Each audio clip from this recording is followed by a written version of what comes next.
My father says it's time for some young energy. Let's make logistics, exciting again. Impressive. You even copied my typo. Young energy, huh? Let's hope it knows how to read the map.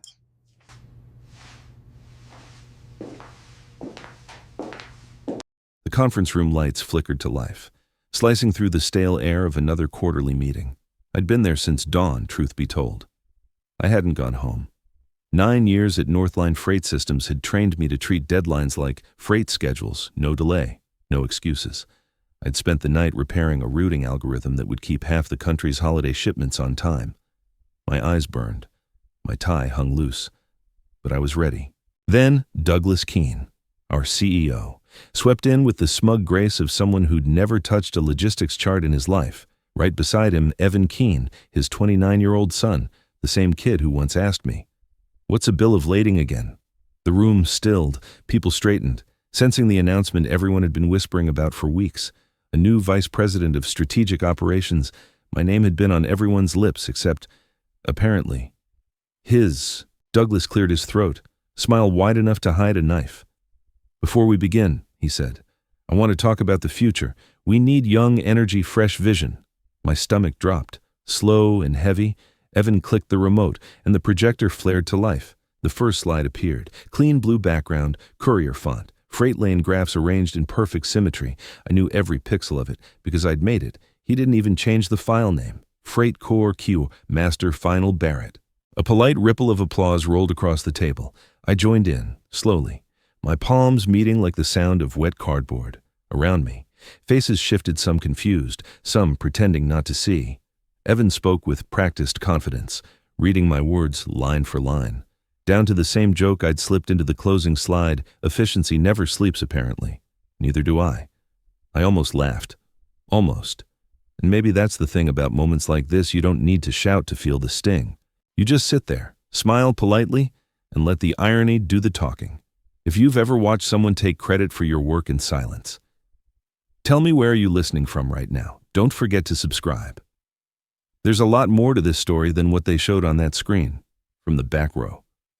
Douglas beamed like a proud father. "That's the vision we're talking about," he said. "A new generation ready to carry the load." I leaned back, feeling something inside me tilt, a quiet disconnection like a truck losing its last bolt on the highway. "Fresh vision," I muttered under my breath. "Sure smells familiar." No one heard me, but as the applause faded, I smiled anyway, thin, tired and sharp at the edges. Because for the first time in years, I wasn't just taking notes, I was watching the system fail in real time by late afternoon. The buzz of the morning announcement had already thinned into whispers. People went back to pretending everything was normal, though I could feel the aftertaste of it hanging in the air like burnt coffee that no one wanted to admit was bitter. My office sat near the end of the corridor, away from the glass-walled meeting rooms where the new future of logistics was probably practicing his handshake. I was finishing the last report of the day when I heard a cheerful knock. Evan Keene leaned against the doorframe, a latte in hand, smile too bright for the hour. "Hey, Uncle Chase," he said, using that word like a Band-Aid. "Dad thought it'd be great if you could. Walk me through some of the freight network systems, just for 2 weeks. To help me get up to speed." 2 weeks? I almost admired his optimism. I lifted my mug, the black coffee long gone cold. 2 weeks, I repeated. "That should be enough time for you to crash half the country's supply chain." He laughed too loud, too easily, thinking I was joking. "You've got that dry humor." "Huh," he said. "Guess that's why everyone respects you around here." Then he winked, like we were teammates sharing a joke instead of a crime scene. I smiled, thin and polite. "Sure," I said. "Let's make it smooth." When he finally left, I stared at the half-empty mug and realized it wasn't just coffee that had gone cold. The whole idea of loyalty. Maybe, or maybe it was just me, sitting in a chair that suddenly felt borrowed. I opened my personal laptop, the one not tied to Northline's network, and started a new folder. The title came easy, Things They Didn't See, inside it. I began dragging every file I could find, late-night drafts, diagrams, shipping projections, even time-stamped screenshots from the Freight Core integration, every forgotten minute, every weekend email, not to blackmail, not yet, just to remember, because invisibility has a strange weight. The more you carry it, the less anyone sees you at all. The office around me was quiet now, the kind of quiet that hums through fluorescent lights, through the window. I could see Evan crossing the parking lot, still on his phone, latte in hand, probably calling someone to say how excited he was to start his learning curve. The sky behind him had gone gray, the kind of gray that doesn't promise rain, just indifference. I leaned back, fingers hovering over the keyboard. Maybe this was what 9 years of loyalty looked like, a private folder labeled like a confession. I clicked save. The hard drive whirred softly. A small mechanical heartbeat. Outside. The motion sensors dimmed the hallway lights, one by one, until my office was the only one still lit. Funny thing about being invisible, I thought. Once you realize no one's watching, you finally see everything clearly. That night, the office felt like it had followed me home, quiet, humming, full of half-finished echoes. I sat at my old oak desk, the one with a single lamp that buzzed softly like it had a heartbeat of its own. The glow painted the room in amber, warm but lonely. Papers were stacked in precise disorder, like the inside of my head, somewhere between the contracts and the memories. I found what I didn't even realize I'd been looking for. I reached under the desk, fingertips brushing the cold edge of the filing cabinet. The key was still taped beneath the lamp, untouched for years. I peeled it free, turned the lock, and heard that faint metallic click that always sounded like closure or maybe resurrection. Inside, a black folder waited. The label, in my own handwriting, read Freight Core Integration Model, property of Barrett Systems LLC. For a moment, I just stared at it, blinking slowly, as if the words might rearrange themselves into something less significant. They didn't.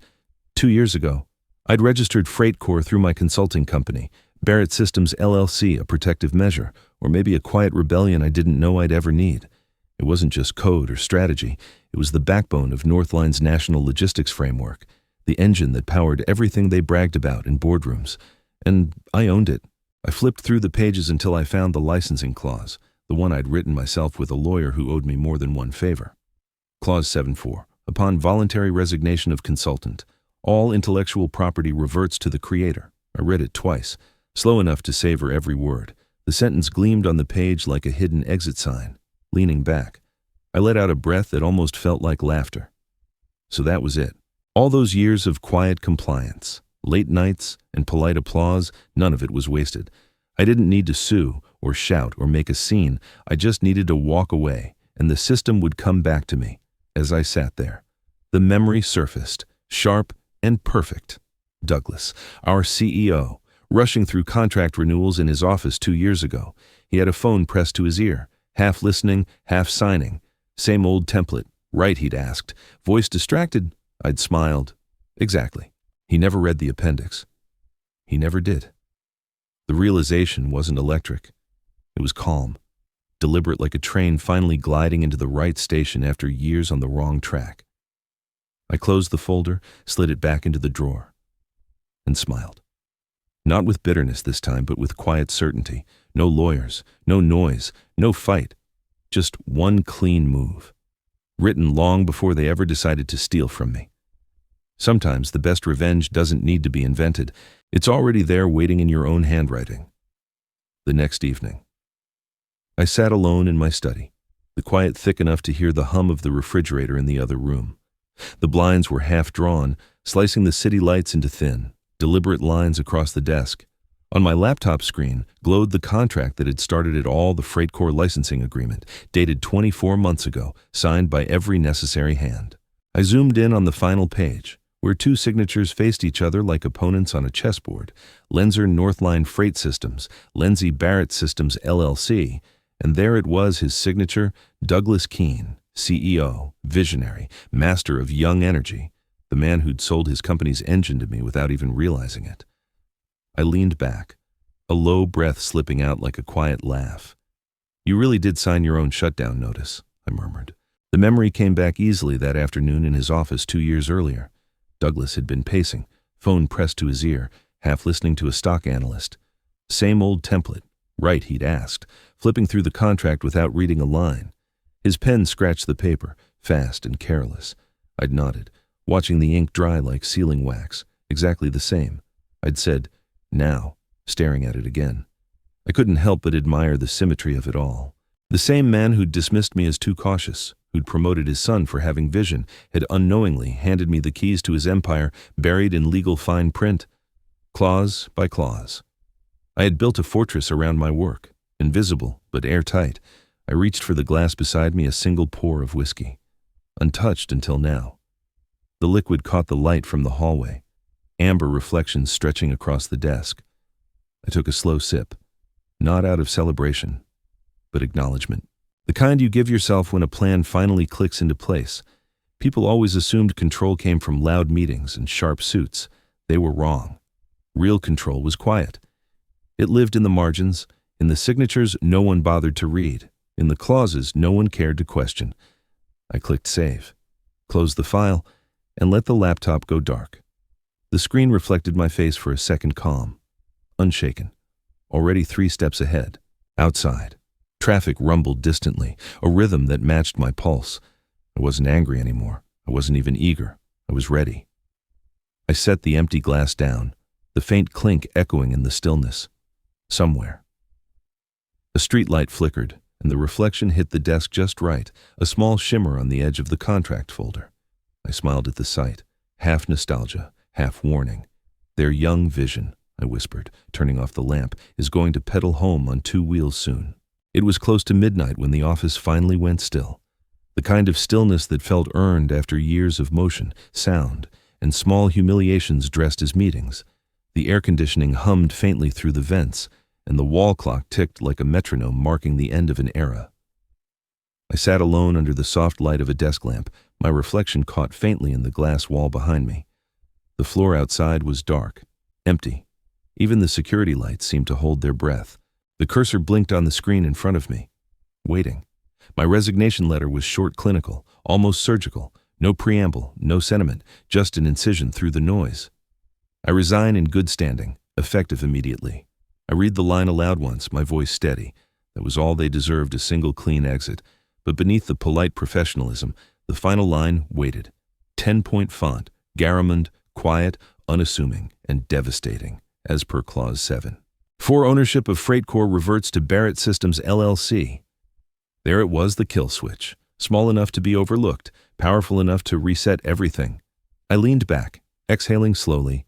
7.4, I whispered, letting the syllables stretch through the silence. The words didn't sound legal. They sounded like freedom. I printed 2 copies, the paper sliding warm from the tray. One for the CEO's desk, one for me. Each sheet looked harmless white, crisp, almost gentle. I signed them both, the pen moving with the precision of someone who'd already made peace with the consequences. No anger, no triumph, just the quiet certainty of a plan executed exactly as intended. Outside the window, the city glowed in soft grids, warehouse lights, trucks idling in distant yards, the rhythm of a world still turning. I gathered my few things, a pen, a photo of my mother from her warehouse days, and a notebook filled with ideas no one ever read. Then I shut off the lamp. The walk down the hallway was slow, deliberate. My footsteps echoed against the tiles like a steady drumbeat. I passed the framed photos of Northline's leadership legacy and almost smiled. 9 years of my work, 9 years of someone else's applause, all about to unravel before sunrise. At the elevator, I pressed the button and waited, hands steady. When the doors opened, the polished metal reflected a man who looked calm enough to be mistaken for content. I stepped inside, placed the envelope gently under my arm, and watched the floor numbers descend. When the doors slid open to the empty lobby, I paused just long enough to glance back at the dark corridor one last time. Right on schedule, I said quietly, almost like an inside joke. The elevator doors closed behind me with a soft chime, and for the first time in years, I felt light, unburdened, unbound, and finally in motion again. Morning came with the kind of calm that only exists right before a storm you've already scheduled. I woke early, not out of habit, but curiosity. Some men start their day with a jog. I preferred a front-row seat to poetic justice by 7:30. I was sitting by the window of a small cafe across from Northline's glass headquarters, espresso in hand, watching the parade of company vans roll in like ants before the rain. The air smelled of burnt beans and inevitability. Inside those mirrored walls, the day had already begun to implode. From Dallas to Chicago to Phoenix, the same alert lit up across every warehouse dashboard. API handshake failed. License owner Barrett Systems LLC by 8:10. Dispatch managers were calling IT, and IT was calling legal. And legal was pretending they knew what an API was, in the middle of it all. Young Evan Keene was reportedly red-faced and shouting into 3 different phones. I could almost hear him from across the street. Why are all the trucks stopped? Who changed the permissions? He must have expected the universe to answer. It didn't. On the cafe television, a Northline commercial played between morning news segments. The voiceover boomed confidently at Northline. "We keep America moving." Right on cue. The company's live logistics map broadcast behind the anchor for visual flair froze mid-animation. The blue lines that had once pulsed across the country dimmed, flickered, and vanished. The anchor blinked twice, unsure whether to fill the silence or let it hang. I didn't need the sound to appreciate the moment. Across the street, I saw employees clustering in the lobby, faces glued to their phones, security badges blinking red at the gates. The whole empire I'd helped build routes, shipments, contracts was now a beautifully synchronized traffic jam. FreightCor hadn't crashed, it had simply reverted, a system returning home to its rightful owner. I stirred my espresso, the tiny spoon clinking like applause. Shipment delayed. I murmured, "ETA never." The barista gave me a puzzled look. I raised my cup in a quiet toast. It wasn't triumph, I felt it was precision. Everything was unfolding exactly as written. No faster, no slower. Somewhere upstairs. Douglas Keene was realizing what I already knew. Power doesn't belong to the loudest man in the room. It belongs to the one who writes the clause no one bothers to read. Outside. A delivery truck sputtered to a stop in front of the cafe, hazard lights blinking in quiet solidarity. I watched the driver step out, check his tablet, then shake his head. Even the machines had joined in the irony. I finished the espresso, set the cup down, and smiled to myself, small, restrained, satisfied. The city kept moving. But for once, Northline didn't. By mid-afternoon, Northline's crisis team had already burned through every excuse they could find. The servers were still locked, the trucks still idle, and the investors still calling. So they did what desperate executives always do when the world starts catching fire. They held a press conference. The stream popped up on my laptop while I sat in my kitchen, a fresh pot of coffee brewing behind me. The Northline logo filled the screen, first bold, confident, lying. Then came Evan Keene, wearing a suit that didn't quite fit and a panic he couldn't hide. His tie was crooked, his smile tighter than the collar around his neck. Behind him, the CEO, Douglas. His father sat stiff as a mannequin, pretending to be in control of a ship already halfway under. Evan cleared his throat and leaned toward the mic. Northline Freight Systems remains fully operational. He said, "We are in complete control of our logistics infrastructure. This is just a temporary synchronization issue." The sentence wobbled at the edges. Even the cameras seemed to hesitate, refocusing like they didn't believe him either for a moment. The room was silent, reporters scribbling notes, executives shifting in their seats. Then, from the front row, a woman's voice cut clean through the tension. "Mr. E. Keene," she said, calm and sharp, "if Northline is in full control, can you explain why the National Registry lists Barrett Systems LLC as the sole owner of the FreightCor framework?" The silence that followed was a kind of music. Evan froze, blinking too fast, then turned to his father. Douglas's jaw twitched. His lips moved like he was trying to form words, but all that came out was air. The reporter raised an eyebrow. Waiting. Evan swallowed hard. We're reviewing that," he stammered. "There's been some kind of error in the system from my kitchen table." I laughed quietly, but long enough to feel the satisfaction bloom. "Check the bill of lading." "Boys," I murmured, lifting my coffee mug like a toast. The irony was almost poetic. The king of logistics brought down by a line item on the screen. Chaos followed in waves, reporters talking over one another, flashes going off, someone from legal rushing onto the stage with a folder that wouldn't save them. Evan's voice cracked as he tried to regain control, but the words stumbled out like broken pallets on a conveyor belt. Douglas finally leaned toward his son, whispering something, but the microphones caught it anyway. Who signed it? Who signed the license? I smiled at the question. He had, 2 years ago. The feed cut abruptly after that, replaced by a buffering symbol that spun like a clock. I leaned back, sipping my coffee as the screen faded to black. Outside, trucks were still idle, news vans already pulling up for the evening segment. The Empire had finally met its paperwork. The next evening, the world outside my window was still spinning in chaos, but inside my small Tacoma apartment, everything was quiet. The smell of black tea filled the air, rich and familiar, a scent that belonged to simpler years. My mother sat at the small kitchen table, wrapped in her old gray cardigan, the one she used to wear when she worked night shifts at the freight warehouse. Her hands were thinner now, slower but steady as she watched the kettle on the stove, on the muted TV. A news anchor's voice broke through the stillness. The headline scrolled across the bottom of the screen in bold letters, Northline Freight faces major IP seizure. The words felt distant, like they belonged to another world, the one I'd just left behind. Mom adjusted her glasses, squinting at the screen. "That's your company, isn't it?" she asked, her voice soft, curious, not accusing. I smiled, pouring the tea into 2 chipped mugs. "It was my company," I corrected gently. "Now it's just paperwork and panic." She tilted her head, studying me. "Does this have anything to do with you?" "Chase?" I set her cup down, the steam curling between us like a secret. "Just changed a few labels, that's all," I said. "Nothing worth worrying about." Her eyes lingered on me for a long moment, eyes that had seen enough loading docks, night shifts, and corporate promises to recognize the truth behind calm words. Finally, she reached across the table and took my hand. Her grip was still firm, the kind that had guided me through more storms than I could count. "You've always carried heavy things," she said softly. "You can haul the weight of half the country if you have to, but promise me something. Son, don't ever let someone else drive your life." The words hit harder than she could have known. For a second, I couldn't answer. My throat tightened, and I felt the kind of tear that doesn't come from pain, but release. I squeezed her hand back, nodding slowly. "I won't," I said. "Not anymore."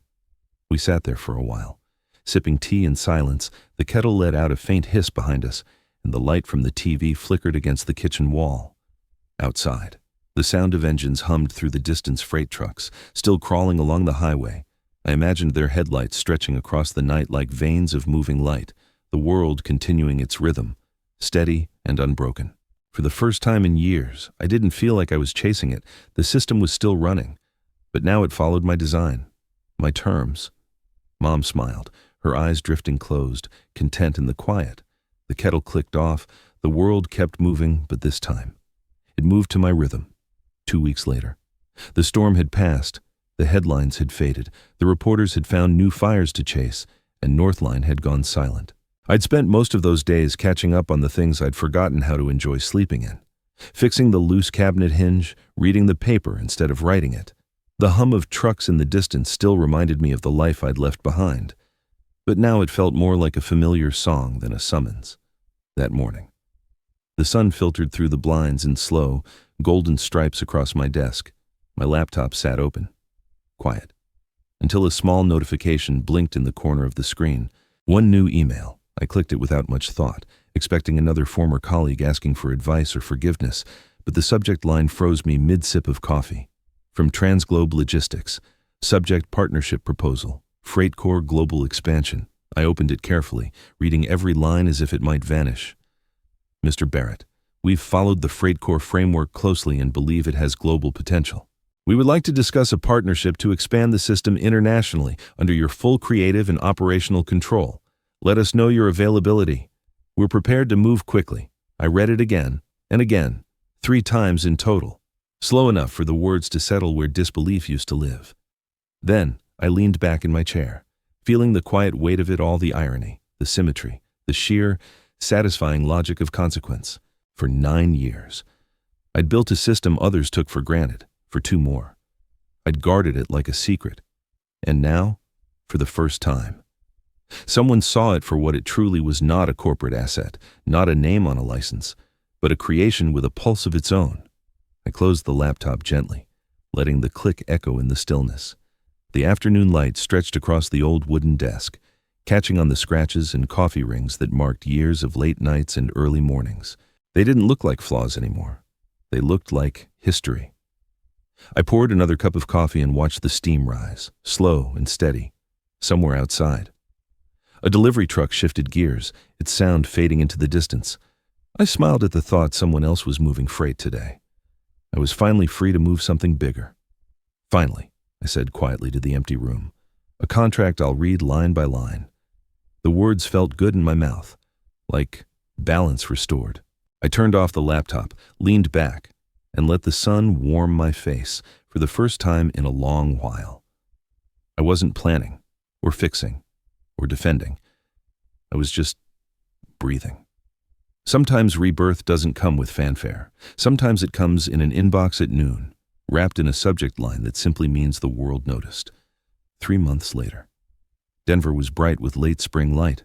The air smelled faintly of rain and jet fuel, two things that had always reminded me of motion, of getting somewhere new. I stood behind the curtain of the International Logistics Conference, waiting for my cue. My reflection in the black stage glass didn't look like the man who'd once stayed up nights fixing someone else's mistakes. The gray suit was simple, unbranded. The lines around my eyes were deeper, but lighter too. Freedom has a way of softening the sharp edges. A voice came over the sound system. Please welcome Chase Barrett, founder. Barrett Systems. The applause that followed wasn't loud or frenzied. It was steady, grounded, human. I stepped into the light. The massive screen behind me lit up with a single line. We don't just move freight, we move truth. I smiled at the quiet irony of it. For years, I had built systems to keep cargo flowing across states, oceans, and timelines. Now, I was standing here not because I moved things faster, but because I finally refused to let others move me. The crowd rose to its feet, a wave of applause that rolled like a steady engine. I could see faces from every corner of the industry: engineers, drivers, analysts, people who understood what it meant to hold the weight of a system on their backs. They weren't clapping for revenge. They were clapping for survival, for reclamation. Good afternoon, I began. I used to think logistics was about getting from A to B. Trucks, containers, timing, but it's really about trust, the invisible cargo that moves with every deal, every handshake, and when that trust breaks, systems collapse, no matter how advanced the software. A quiet hush filled the room. We built FreightCor to carry more than goods. I continued. We built it to carry accountability, and maybe, somewhere along the way, I learned that the heaviest load isn't what you ship, it's what you let people take from you without noticing. The crowd didn't cheer this time. They just listened. And that silence was louder than any ovation. After the session ended, I shook hands with partners, investors, and a few familiar faces as I stepped into the corridor. The noise of the conference faded behind me. That's when I saw him, Evan Keane, standing near the far end of the hall. He wasn't surrounded by cameras or assistants now, just a man in a rumpled suit, holding his badge in both hands. When our eyes met, he gave a small, almost hesitant nod. The arrogance that once filled every inch of him was gone, replaced by something quieter. Regret, maybe, or understanding. I nodded back. Nothing more. No words, no triumph. Just acknowledgement, the kind that says, we both learned something, even if the lessons came late. The sunlight streamed through the glass wall beside us, catching the faint dust in the air. For a moment, the entire hallway looked like it was filled with gold. I took a deep breath, the kind that comes after years of running, and walked toward the exit with a calm I hadn't felt in decades. It wasn't revenge that brought me here. It was clarity, the simple truth that building something honest will always outlast whatever's built on arrogance. If there's one thing I've learned, it's this: you can lose titles, jobs, and credit, but as long as you hold on to your integrity, the foundation will find you again. And when it does, build better, this time with your own name on the wall. If this story moved you, tell me, where are you listening from right now? Don't forget to like, share, and subscribe, because sometimes the road to justice isn't paved with anger, but with grace,